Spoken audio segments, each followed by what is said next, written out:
Today, I would like to talk about creative methods in setting priorities.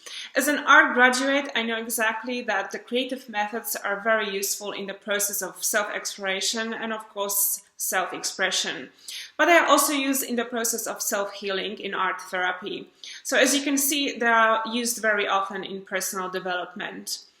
And as an example, today I would like to talk about a mandala. A mandala is basically a geometric configuration of many different elements, different symbols, shapes. The one that is here is taken from a calendar that was created by a psychologist, and it's a perfect tool to organize your personal and your professional life as well. So as you can see, the mandalas consist of many different elements and they are based in a circle. You start creating a mandala in the center and then you just go outwards. I know a lot of people say, I'm not talented, I cannot do it, no, this is not for me. I cannot paint, I cannot draw. But if we look at children, we can see that basically all of them, they enjoy creating. They love drawing, they love painting, they love using colors because this is natural in the process of learning. So if a child can do it, you can do it as well. In a minute, I'm going to show an example of a mandala that I've created just to show you what it is about. It's a very basic one because I didn't want to scare you and I didn't want to make anyone think that this is too complicated. It's going to take too much time. This is definitely not for me. So I just used a few different colors. And when you start creating, just focus on the things that are really important and then the ones that are not that important. Because when setting priorities, you need to be aware of the things that are really urgent and then which ones are not that significant. A mandala can be used as a graphic representation of a problem that you have to solve or a plan for the day. Here you can see a plan of visiting a city. So when I think of visiting Doha, I would definitely recommend Souq Waqif. That's why I put it in the center and it's in the biggest circle. And for me, if something is really important or urgent, then I use the red color. That's why I used the color here. Then there are, of course, some other places that are quite popular among tourists, like Corniche and Mia Park. So they are in a little bit smaller circles, and I use the orange color.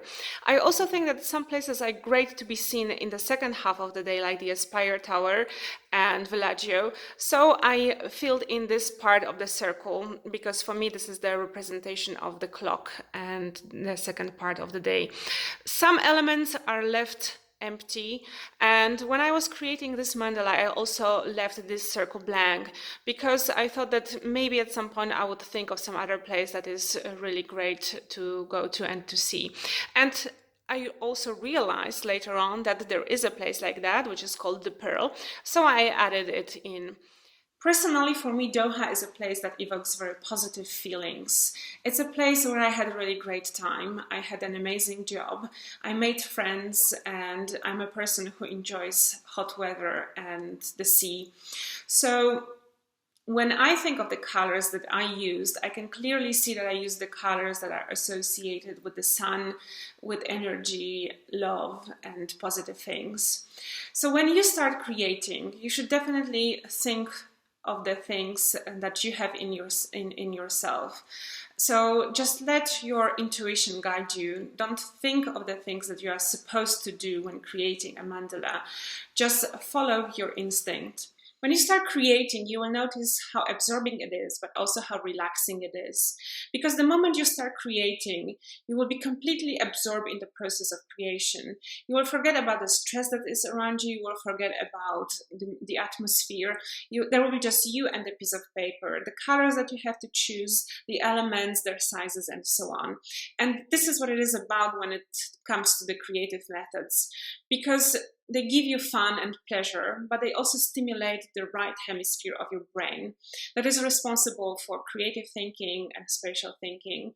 So when you finish, you will actually be ready to look at things from a different perspective, look at the problem from a different perspective.